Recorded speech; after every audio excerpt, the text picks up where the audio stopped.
podcasting platform, or go to davidrovics.com or get the David Rovics mobile app. Poor, peas- Poor peasants, rich peasants, and the mom and pop landlords. In the course of the evolving patchwork of rent strikes happening right now across the U.S., there is suddenly a lot of talk in the press about how much the landlords are hurting. The landlords, of course, own the press, control the federal government, run all 50 states, and have a stranglehold on most of the city councils, so this shouldn't come as a surprise. My landlord, an investment company called the Randall Group that owns hundreds of residential and commercial properties up and down the West Coast, reacted to the rise of a pandemic and the lockdown of the country by raising our rent, as they do every year, bringing it now to exactly 150% what it was when we moved in 2007. Back when I made much more money as a touring musician in the era when people still bought CDs, when we moved in here, the rent was $500 a month. Pre-pandemic, with rents everywhere skyrocketing, venues closing due to that, CD sales non-existent, income about halved, our rent had risen to $1,175 per month. Weeks after the pandemic hit, the automatons at the management company that is a subsidiary of the company that owns the building sent us a rent increase to $1,250 a month for the exact same shithole two-bedroom apartment that didn't seem at all like a shithole when we moved in, and the rent was affordable.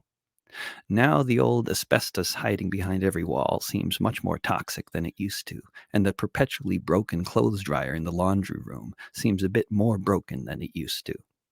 And the poor workers sickening us and themselves with gas-powered leaf blowers around the property every week seem even more pitiful, knowing that none of the skyrocketing profits made by Randall Group from all their real estate investments is going to those workers or to us residents. But then, after who knows how many of Randall Group's renters stopped paying the rent, along with us, after the state of Oregon surprised all of us tenants' rights advocates by passing a very temporary suspension on evictions, and then the city council unanimously voted to strengthen that suspension for Portland residents under their jurisdiction, then the landlord's minions at CTL Management Inc. suddenly expressed sympathy for their renters in a form letter for the first time that I know of. Now that paying the rent is temporarily optional, they suddenly have to justify their existences. How did they do that, you wonder? Did they talk about their investors and how much they'll be hurting without their quarterly returns?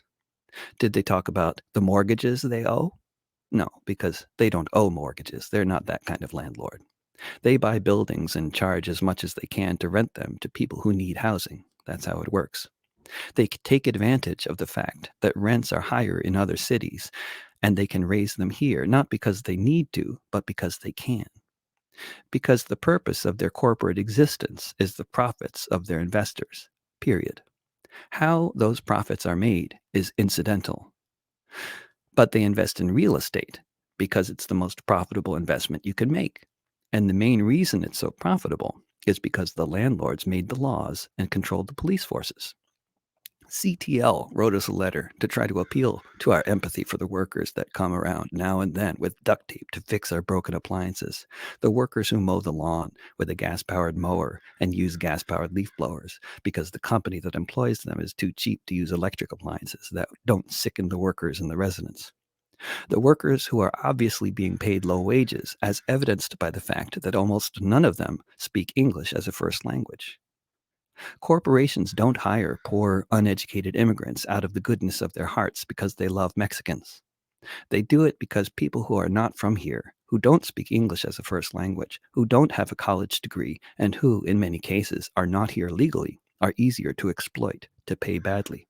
And now the company says they care about them, as they hope we care about them too. Apparently, all these decades of raising the rent and handing millions of dollars of profits to their investors every quarter did not allow them to put away a little money to pay their undocumented workers. And now maybe they'll have to lay them off and blame us rent strikers for this. But there are, of course, other landlords. Let's be clear. If you live in an apartment building, your landlord is probably a faceless corporation that exists solely for the purpose of profiting off of your need for housing in order to pay the investors their profits every quarter. But if you rent in a house, your situation may be different.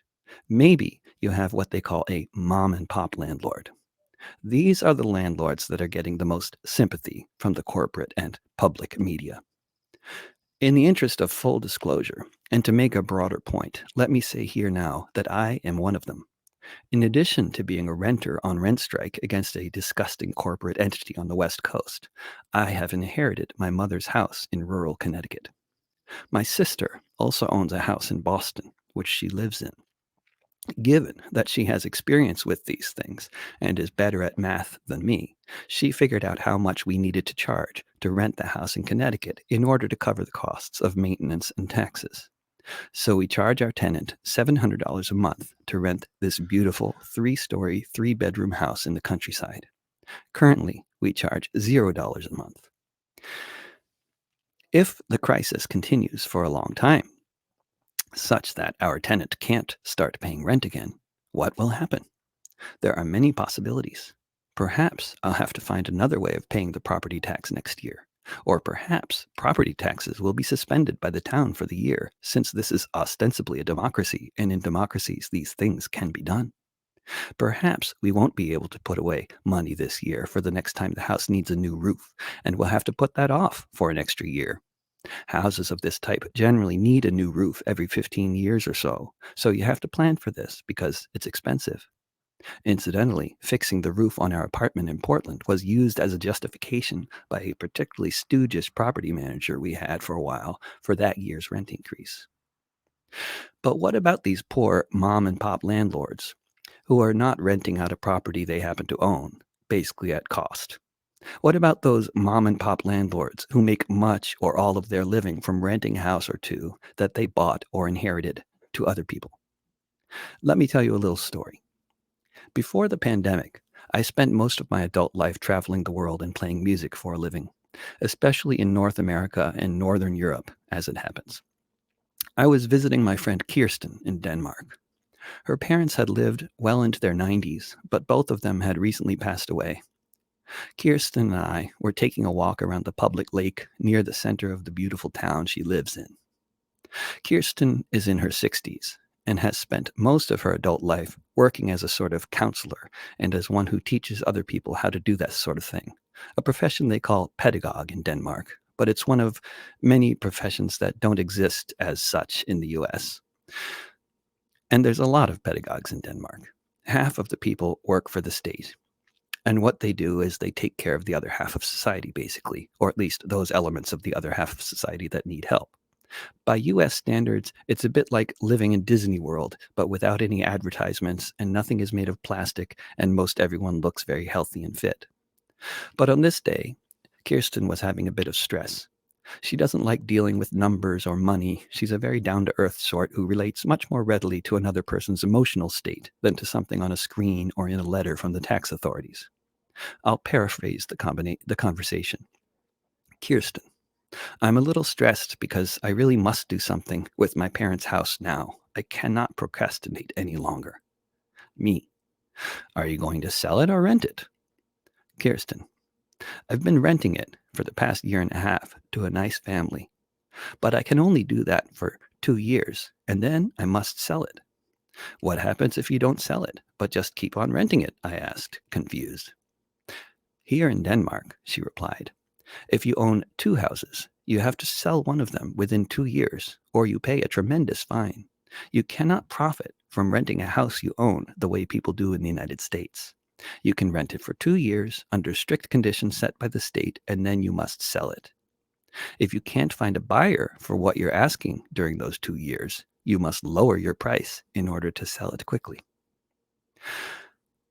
I had spent time traveling and playing gigs in Denmark often, several times a year for many years at that point, but I had never known about how Danish housing laws work. Suddenly, the prosperity of the society and the egalitarian nature of it made a lot more sense. It is kept that way by law. People who want to do what so many mom and pop landlords do here make their own living by virtue of the fact that they inherited a house or had the money to buy a house or two that they can now rent to someone else, do not have that option in Denmark. They have to work for a living instead, or find another way of getting supported through someone else's labor, aside from taking advantage of their need for housing and profiting from it, and then complaining of their victimhood when their tenants are unable or unwilling to play this exploitative game. Denmark is not a classless society, but it's a hell of a lot closer to one than anything you've ever seen if you have never left the United States. And what we learn when we study the history of land ownership, land reform, rebellions, and rent strikes in the world, as I have been doing for a long time now, like a good anarchist, as with other forms of conflict in society, that is basically what you could call class conflict, is it's never a simple picture. In the songs and tributes to the fallen martyrs, the picture is usually simple. It was all of us renters against the landed gentry. We were united. They were all scum. And it ended with a massacre. It ended with a bloody revolution. Or it ended with a victorious rent strike, with land reform or the dramatic lowering of rents, the institution of effective forms of rent control, etc. There are loads of examples of all three endings to such conflicts, just in the past century, let alone the whole of human history. If class conflict were simply between the 99% and the 1%, to use the meme popularized by Occupy Wall Street, revolution would be much easier. What makes everything so complicated is not just the fact that the state is controlled by the landlord corporations who then lobby the legislatures, make the laws, and control the police forces who evict people and imprison them when they resist the feudalistic status quo. What makes things complex is the fact that within the ranks of the 99%, there is much division. For example, the ranks of the 99% in the US consist of millions of people who don't have anywhere to live, tens of millions of renters who can barely afford to pay their rent or currently who can't afford to, and a similar number of homeowners, many of whom don't just live in the homes they own or that the bank owns, but are also paying off the bank or surviving themselves off of the income they make from renting an apartment or a house or multiple apartments or houses to other people. Although on paper it looks like the 99% has more in common with other members of the 99% than with the 1% who actually own more than the 99% do. In reality, this isn't necessarily the case. Although if you own a large apartment complex, you're actually quite likely to be well within the ranks of the 1% financially. If you own two houses and rent one of them to tenants, you're probably still a member of the 99%, even if you've managed to set things up in such a way that the only thing you normally have to do for a living is be a landlord and to hire people who will keep your rental properties in adequate condition. And if you're in that situation and your tenant isn't paying rent because they can't or because they're on rent strike for other reasons, you are surely having a hard time. And if you are now still trying to collect rent for the month of May 2020, then you probably identify more with the investment companies who are complaining about the rent strikers than you do with those of us who are engaging in the rent strikes. This is the conflict among the different elements of the 99% that tends to cause social movements to collapse or to turn into civil wars of one kind or another. In Chinese history, they refer to it as the conflict between poor peasants and rich peasants. In the US, India, and many other countries with kleptocratic governments, tragically useless laws, and terribly unequal distribution of land and other resources, the things that are allowed to happen in the absence of the kind of good governance you see in places like Denmark create a patchwork of subdivisions, not only in terms of farms literally subdivided until they're completely useless, but by acting as legal mechanisms to create increasing levels of and increasing forms of profound inequality within the ranks of the 99%. We have not only landlords like the big investment companies that farm people like me for the profits of their investors, but we have small landlords who charge as much rent as they do because their mortgages are as high as they are. And then among their tenants, there are those who are subletting their apartments at a profit to yet another renter. There are, in effect, these many levels of what we might call rich peasants and poor peasants. Some who feel they have enough vested in the capitalist system as it is to defend it vehemently, and others who have been so thoroughly betrayed by the workings of the free market that they are ready to rebel against it by any means necessary. all easily within the ranks of the 99%. Whether the rent strikes succeed or not will depend not only on how far the actual ruling class is willing to go to defend their wealth. It will depend on the solidarity of the rest of us with each other, with our fellow renters and our fellow mortgage holders, along with those lucky enough not to have a mortgage to pay off anymore. But the success of this movement will, in my view, also depend on another thing, on the widespread understanding that buying a house in order to rent it to someone else and make a living off of that is a fundamentally parasitic occupation and should be illegal, as it is in more civilized countries than the US or India, such as Denmark. All of these mom and pop landlords, the ones who make a living at it, should be recognized as what they are: parasites, rich peasants. I have advice for them: sell now. Then find a way to survive that doesn't involve profiting off of our need to house ourselves. If you were so dependent on the income from your rental property that you don't know what to do without it, what made you think that that was remotely okay as a way to make a living in the first place? Did you think it would all just go fine and your renters would be happy with whatever you charged and keep paying their rent on time and everyone would live happily ever after? Were you expecting to have to evict people and make use of the armed enforcers of property laws? Or did it take a while to recover from the shock of doing that the first time you did it?